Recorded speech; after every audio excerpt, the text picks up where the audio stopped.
Hello, my name is Brad Simon, Regional Sales Manager for the Stryker Toy Hauler Division, here in front of the Stryker 2313 floor plan. The 2313 is our smallest floor plan of our Stryker lineup. Some of the standard features on the Stryker Toy Hauler are going to include generator prep, 30-gallon fuel station, you got front and rear electric jacks. Those are just some of the features on the outside. Now we're going to walk on the inside and show you some of the interior features as well.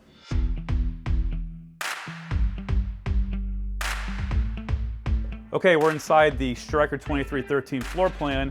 What makes this floor plan great is that even though it's our smallest floor plan of the Stryker lineup, the interior width is the most commonly asked question is how big are your interior widths for a side-by-side razor?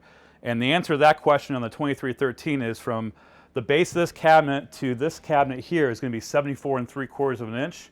That's going to fit your standard side-by-side. The other great and unique feature to all Stryker floor plans is the interior height as you're walking through here. I'm 6'5" and this is about 86 inches from the top, so it's going to accommodate your taller toys or machines or your side-by-sides on every one of our floor plans. Some of the other features inside the Stryker 2313 is going to be your solid surface countertops. You got an oversized microwave, comes standard with a TV, gas electric refrigerator. We even put ceiling fans inside of our units as well, so that's a unique feature to all Stryker units, not just the 2313. We're inside the Stryker 2313 bedroom. All of our Strykers come with a king-size bed.